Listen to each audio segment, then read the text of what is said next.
ലോകത്ത് എല്ലാവരെയും തൃപ്തിപ്പെടുത്തിക്കൊണ്ട് എന്തെങ്കിലും ചെയ്യുക എന്ന് പറയുന്നത് ബാലികേറാമലയായ ഒരു കാര്യമാണ്. അതായത് ലോകത്തുള്ള എല്ലാവരെയും തൃപ്തിപ്പെടുത്തിക്കൊണ്ടും സന്തോഷിപ്പിച്ചുകൊണ്ടും നമുക്ക് എന്തെങ്കിലും ഒരു കാര്യം ചെയ്ത് വിജയിപ്പിക്കാൻ പ്രയാസമാണ്. നമ്മളൊരു കാര്യം തീരുമാനിച്ചിട്ടുണ്ടെങ്കിൽ ആ തീരുമാനിച്ച കാര്യം വിജയത്തിലെത്താതെ നമ്മൾ പിന്നോട്ടില്ല എന്ന് പറയുന്ന ഒരു ചിന്ത നമ്മൾക്കുണ്ടെങ്കിൽ മാത്രമേ നമുക്ക് മുന്നോട്ട് പോകാൻ പറ്റുള്ളൂ. നമ്മളുടെ ഇഷ്ടങ്ങൾക്കാണ് ഇവിടെ പ്രാധാന്യം. നമ്മളുടെ ഇഷ്ടങ്ങൾ അവരുടെയും കൂടി ഇഷ്ടങ്ങളായി മാറ്റാൻ നമുക്ക് കഴിവുണ്ടാകുമ്പോൾ മാത്രമാണ് നമ്മളെ മറ്റുള്ളവർ ഇഷ്ടപ്പെട്ടു തുടങ്ങുക. അപ്പോൾ അവർ പറയുന്ന ഒരു വാക്യമുണ്ട്, ഞാൻ ഇത്രയൊന്നും കരുതിയില്ല, ഞാൻ ഇത്രയൊന്നും വിചാരിച്ചില്ല, നിന്നെക്കുറിച്ച് ഞങ്ങൾ ഇങ്ങനെയൊന്നുമല്ല കരുതിയത് എന്നൊക്കെയുള്ള ഓരോ പ്രസ്താവനകൾ. എല്ലാവരെയും തൃപ്തിപ്പെടുത്തുക എന്ന് പറയുന്നത് വളരെ ശക്തമായൊരു സാഹസം തന്നെയാണ്. കാരണം മറ്റുള്ളവരെ തൃപ്തിപ്പെടുത്തിയേ ഞാൻ അടങ്ങൂ എന്നത് ഒരു സാഹസം മാത്രമാണ്. അങ്ങനെ ചിന്തിച്ചിട്ട് പ്രവർത്തിക്കാൻ ഒരുങ്ങുന്നവർക്ക് അബദ്ധങ്ങൾ ഒരുപാടുണ്ടാകും. കാരണം സ്വന്തം അഭിപ്രായങ്ങൾ, സ്വന്തം കാഴ്ചപ്പാടുകൾ, സ്വന്തം രീതികൾ ഇതൊക്കെ മറ്റുള്ളവർക്ക് കൊണ്ടുപോയി അടിയറ വയ്ക്കേണ്ടി വരും. അതായത് നമ്മളുടെ ചിന്തകളും കാഴ്ചപ്പാടുകളും ഒക്കെ മറ്റുള്ളവരുടെ ഫുട്ബോൾ കോർട്ടിലെ വെറും പന്തുകളായി മാറും. അതിനനുവദിക്കരുത്.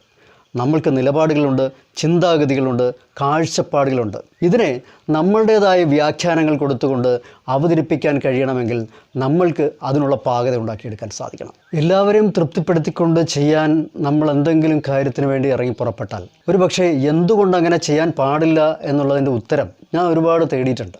എന്തുകൊണ്ട് എന്നെ തൃപ്തിപ്പെടുത്തക്ക രീതിയിൽ എൻ്റെ അറിവുകളും കഴിവുകളും ഉപയോഗിച്ചുകൊണ്ട് എനിക്ക് സ്വയം പ്രവർത്തിച്ചുകൂടാ, മറ്റുള്ള അഭിപ്രായങ്ങൾക്കും മറ്റുള്ളവരുടെ രീതികൾക്കും ഞാനെന്തിനു വഴങ്ങി കൊടുക്കണം എന്നുള്ളൊരു ചിന്തയുണ്ട്. മറ്റുള്ളവരെന്ത് വിചാരിക്കും, ഇങ്ങനെ മറ്റുള്ളവരെന്ത് വിചാരിക്കും എന്ന് ചിന്തിച്ചു കഴിഞ്ഞാൽ നമ്മളുടെ വിചാരങ്ങൾക്ക് ഒരു വിലയും കാണില്ല. ഇവിടെ നമ്മളുടെ വിചാരങ്ങൾക്കാണ് വില കൊടുക്കേണ്ടത്.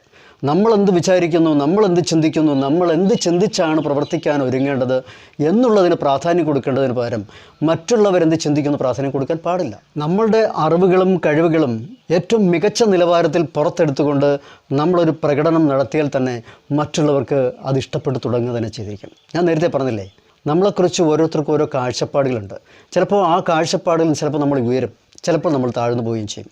നമ്മളൊരു മികച്ച പ്രകടനം പുറത്തെടുക്കാൻ നമുക്ക് കഴിഞ്ഞാൽ പലരുടെയും വിശ്വാസങ്ങളെ ചിലപ്പോൾ ഒരുപക്ഷെ നമ്മൾ തകർത്ത് കളയും, ഇല്ലേ? അപ്പോൾ ആ ഒരു മിടുക്ക്, ആ ഒരു കഴിവ് നമ്മൾക്ക് നമ്മളുടേതായ പ്രതിഭാവിശേഷത്തോടു കൂടി വളർത്തിയെടുക്കാൻ സാധിച്ചാൽ ഒരുപാട് പ്രശംസകളും അംഗീകാരങ്ങളും ഒക്കെ ഏറ്റുവാങ്ങി നമ്മൾ വിജയത്തിൻ്റെ ജൈത്രയാത്രയിലൂടെ ലക്ഷ്യം നേടുക തന്നെ ചെയ്തിരിക്കും. അതിന് കാലമെടുക്കും എന്ന് മാത്രം. അതായത് ഭാഗ്യത്തിൻ്റെ സംരക്ഷണയിലോ ഭാഗ്യത്തിൻ്റെ അനുഗ്രഹത്തിലോ ഒരു വിജയം ഉണ്ടാകുന്നതിനേക്കാൾ എപ്പോഴും നല്ലതാണ് അധ്വാനിച്ച് കഷ്ടപ്പെട്ട് കാത്തിരുന്ന് നേടുന്ന വിജയം. പക്ഷേ ഒരു കാര്യമുണ്ട്, നമ്മളുടെ ഇഷ്ടത്തിന് പ്രാധാന്യം കൊടുക്കുമ്പോൾ അത് മറ്റുള്ളവരുടെ കൂടി ഇഷ്ടത്തിന് കാരണമായേക്കുമോ എന്നൊരു ചിന്തയുണ്ട്. ഈ ചിന്ത നമ്മളുടെ മഹത്തരമായൊരു ചിന്തയാണ്.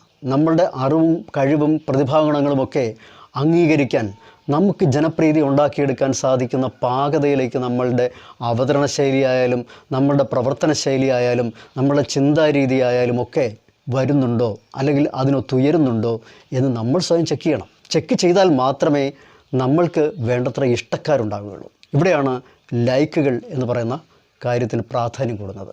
അതായത് ജനപ്രീതി ഉണ്ടാകണമെങ്കിൽ ജനത്തിനെ ഇഷ്ടപ്പെടുത്തുന്ന രീതിയിൽ, അതായത് നോക്കുന്ന ആളുടെ കണ്ണിൽ നമ്മളോടൊരിഷ്ടം തോന്നത്തക്ക വിധത്തിൽ നമ്മൾക്ക് പ്രവർത്തിക്കാൻ സാധിക്കണം, ചിന്തിക്കാൻ സാധിക്കണം. ആ ചിന്തകളുടെയൊക്കെ ഒരു ക്യാപ്സൂളായിരിക്കണം നമ്മൾ അവർക്ക് കൊടുക്കേണ്ടത്. അങ്ങനെ കൊടുക്കുമ്പോൾ അവർ തീർച്ചയായും നിങ്ങളുടെ പെർഫോമൻസിനെയും നിങ്ങളുടെ പ്രവർത്തന രീതിയെയും ചിന്തകളെയും ഒക്കെ അംഗീകരിക്കാൻ തുടങ്ങിക്കഴിഞ്ഞിരിക്കും. അതാണ് ജനപ്രീതിക്ക് കാരണമാകുന്നത്. ഇപ്പം ജനപ്രീതിയുള്ള നടന്മാർ എത്രയോ നമുക്കുണ്ട്. അപ്പം അവരിൽ നിന്ന് ജനം എന്താണ് പ്രതീക്ഷിക്കുന്നത് കൊടുക്കാൻ നമുക്ക് കഴിയണമെങ്കിൽ നമ്മളുടെ കഴിവുകൾ ഏറ്റവും ശക്തമായ രീതിയിൽ പുറത്തെടുക്കാൻ കഴിയണം. അതായത് ഏറ്റവും മികച്ച പ്രകടനം നമുക്ക് കാഴ്ചവെക്കാൻ സാധിക്കണം. എങ്കിൽ മാത്രമേ ജനപ്രീതിയെ നമുക്ക് വലിച്ചടിപ്പിക്കാൻ സാധിക്കുകയുള്ളൂ. ജനപ്രീതി എന്ന് പറയുന്നത് അവർക്ക് ആവശ്യമായത് കൊടുക്കുക എന്നുള്ളതാണ്. അവർക്ക് ആവശ്യമായത് കൊടുക്കുമ്പോൾ മാത്രമാണ് അംഗീകാരങ്ങളുടെ കുത്തൊഴുക്കുകൾ സംഭവിക്കുന്നത്. അതൊരു ഘോഷയാത്രയായി നമ്മളിലേക്ക് വന്ന് എത്തിച്ചേരുക തന്നെ ചെയ്തിരിക്കും. അത് ഇന്നില്ലെങ്കിൽ നാളെ എത്തിയിരിക്കും. ഒരാൾ ചെയ്യുന്ന ഒരു കാര്യം തന്നെ എല്ലാവരും ഇഷ്ടപ്പെട്ടു എന്ന് വരില്ല. അത് 10 പേരുണ്ടെങ്കിൽ ചിലപ്പോൾ അതിനകത്ത് 5 പേർ മാത്രമേ ഇഷ്ടപ്പെടുകയുള്ളൂ. ബാക്കിയുള്ള 5 പേർക്കും ടേസ്റ്റുകൾ വ്യത്യസ്തമായിരിക്കും. അപ്പോൾ ആ ടേസ്റ്റുകൾക്കനുസരിച്ചും കൂടി നമ്മൾക്ക് പെർഫോം ചെയ്യാൻ സാധിക്കുമോ എന്നുള്ളതാണ് നമ്മൾ ചിന്തിക്കേണ്ടത്. അവിടെ ഒരു സെൽഫ് കൺഫെഷൻ വേണ്ടി വരും. അപ്പോൾ എല്ലാവരെയും തൃപ്തിപ്പെടുത്താൻ പറ്റില്ല എന്ന് ഞാൻ ആദ്യമേ പറഞ്ഞുവെങ്കിൽ പോലും അവിടെയൊക്കെ ചില എക്സംഷൻസ് ബാധകമാണ് എന്നാണ് അർത്ഥം. അപ്പോൾ എല്ലാവരെയും തൃപ്തിപ്പെടുത്തുക എന്ന് പറയുന്നത് അത്ര എളുപ്പമുള്ള കാര്യവുമല്ല, അത് അസാധ്യമായ കാര്യമാണ്. എങ്കിൽ പോലും നമുക്ക് ഒരു വലിയൊരു ജനക്കൂട്ടത്തെ നമുക്ക് കയ്യിലെടുക്കാൻ സാധിക്കും. കയ്യിലെടുക്കുന്ന ആൾക്കാരുണ്ട്, ലൈക്കുകൾ വാങ്ങിക്കൂട്ടുന്ന ആൾക്കാരുണ്ട്, ഡിസ്ലൈക്കും ഉണ്ടാകും. ഡിസ്ലൈക്ക് എന്ന് പറയുന്നൊരു കൾച്ചറാണ്. യൂട്യൂബിൻ്റെ ഭാഗത്തു നിന്നുണ്ടായിട്ടുള്ള like, dislike, comments, subscribe, Gmail notification, bell icon, ഇതിലൊക്കെ പ്രത്യേകം നമുക്ക് വീഡിയോസ് ചെയ്യാം. പക്ഷേ ഇപ്പോൾ ഞാൻ പറയുന്നത് ലൈക്കും ഡിസ്ലൈക്കും മാത്രമാണ്. പക്ഷേ ഈ ലൈക്കും ഡിസ്ലൈക്കും വരുമ്പോൾ അതിൻ്റെ കൂടെ തന്നെ നിൽക്കുന്നതാണ് കമൻറ്റ്സ്. കമൻറ്റ്സിനെക്കുറിച്ച് മാത്രം ഒരു വീഡിയോ ചെയ്യേണ്ടി വരും. നമ്മുടെ വീഡിയോ ഇഷ്ടപ്പെട്ടുവെങ്കിൽ ഒരാൾ എന്തുകൊണ്ട് ഇഷ്ടപ്പെട്ടു എന്നുള്ളത് രേഖപ്പെടുത്തി വെക്കേണ്ടതുണ്ട്. അത് രേഖപ്പെടുത്തി വെക്കാനുള്ള സ്ഥലമാണ് കമൻറ്റ് ബോക്സ്. അതുപോലെ തന്നെ ഇഷ്ടപ്പെടാത്തവരും ഉണ്ടാകുമല്ലോ. അപ്പോൾ ഇഷ്ടപ്പെടാത്തവർക്കും അവർ ഇഷ്ടപ്പെട്ടില്ല എന്നുള്ളത് ഡിസ്ലൈക്ക് കൊടുത്തിട്ടുണ്ടെങ്കിൽ ആ ഡിസ്ലൈക്ക് എന്തുകൊണ്ട് കൊടുത്തു എന്നുള്ളത്, നമ്മൾക്ക് എന്തെങ്കിലും പോരായ്മകളുണ്ട് എന്നുള്ളതും ആ ഒരു കമൻറ്റ് ബോക്സിൽ കുറിക്കേണ്ടതായിട്ടുണ്ട്. ഇതാണ് അതിൻ്റെ ഒരു കൾച്ചർ എന്ന് പറയുന്നത്. അത് യൂട്യൂബ് ആ കൾച്ചർ കാണിച്ചിട്ടുണ്ട്. ലൈക്ക് കൊടുത്തപ്പോൾ ഡിസ്ലൈക്കും കൊടുത്തു. അപ്പോൾ ഒരാൾക്ക് ഒരു വീഡിയോ ഇഷ്ടപ്പെട്ടു എങ്കിൽ നമ്മൾ ലൈക്ക് ചെയ്യുന്നു, അല്ലേ? അതുപോലെ തന്നെ ഇഷ്ടപ്പെട്ടില്ലെങ്കിലോ ഡിസ്ലൈക്ക് ചെയ്യുന്നു. ഈ വീഡിയോ നിങ്ങൾ കണ്ട് ഇഷ്ടപ്പെട്ടുവെങ്കിൽ ലൈക്ക് ചെയ്യാം, ഇല്ലെങ്കിൽ ഡിസ്ലൈക്ക് ചെയ്തോളൂ. അപ്പോൾ ഈ ഡിസ്ലൈക്ക് എന്തിനാണെന്നുള്ളത് അത് യൂട്യൂബിൻ്റെ കൾച്ചറാണോ? യൂട്യൂബിന് അങ്ങനെ ഒരു കൾച്ചറുണ്ട്. അപ്പോൾ ഈ ഒരു കമൻറ്റ് ബോക്സിലേക്ക് നമ്മൾ എന്തുകൊണ്ട് ഇഷ്ടപ്പെട്ടു എന്നുള്ള കാരണവും എന്തുകൊണ്ട് ഇഷ്ടപ്പെട്ടില്ല എന്നുള്ള കാരണവും വീഡിയോ മേക്കറെ അറിയിക്കാൻ ഉത്തരവാദിത്തമുണ്ട്. അത് അറിയിച്ചു കഴിഞ്ഞാൽ അദ്ദേഹത്തിന് കൂടുതൽ ബൂസ്റ്റപ്പ് ചെയ്യാനും അദ്ദേഹത്തിന് കൂടുതൽ നന്നാകാനും അത് കാരണമാകുകയും ചെയ്യും. അതിനു വേണ്ടിയിട്ടാണ് ലൈക്കും ഡിസ്ലൈക്കും ഉണ്ടാക്കി വെച്ചിരിക്കുന്നത്. അത് വീഡിയോ കാണുന്ന എല്ലാവരും ഉപയോഗിക്കാൻ വേണ്ടി തന്നെയാണ്. ഛേദമില്ലാത്ത ഒരു ഉപകാരമാണ്. ഒരു ലൈക്ക് കൊടുക്കുക, ഒരു ഡിസ്ലൈക്ക് ചെയ്യുക എന്ന് പറയുന്നത്. ഡിസ്ലൈക്ക് കൊടുക്കുമ്പോൾ അദ്ദേഹത്തിന് എന്തോ പോരായ്മയുണ്ട്. ആ പോരായ്മ ഒന്ന് നികത്തിയെടുക്കാൻ വേണ്ടിയിട്ട് തന്നെയാണ് ഡിസ്ലൈക്ക് ചെയ്തത്. ആ പോരായ്മ ഒന്ന് ബോധ്യപ്പെടുത്തി കൊടുക്കേണ്ട ഒരു സാമാന്യമായ ഒരു കാര്യമുണ്ട്, അത് ചെയ്തിരിക്കണം. അപ്പോൾ ഡിസ്ലൈക്ക് ചെയ്യുന്നവരൊരു കാര്യം മനസ്സിലാക്കിയിരിക്കണം. ഡിസ്ലൈക്ക് അത് ആര് കണ്ടാലും തീർച്ചയായിട്ടും അവർക്ക് അസുഖകരമായ ഒരു മാനസികാവസ്ഥ ഉണ്ടാകും. കാരണം എൻ്റെ ഉള്ളിൽ എന്തോ ഒരു പോരായ്മ ഉണ്ടായിട്ടാണ്, അല്ലെങ്കിൽ ഞാൻ പറഞ്ഞത് ഇഷ്ടപ്പെടാഞ്ഞിട്ടാണ്. ഇനിയിപ്പോൾ എത്ര നല്ല കാര്യം പറഞ്ഞാലും ഇഷ്ടപ്പെടാത്ത ആൾക്കാരുണ്ടാവും. അപ്പോൾ അവർക്ക് വേണ്ടിയിട്ടാണ് ഈ ഡിസ്ലൈക്ക് വെച്ചിരിക്കുന്നത് എന്നല്ല.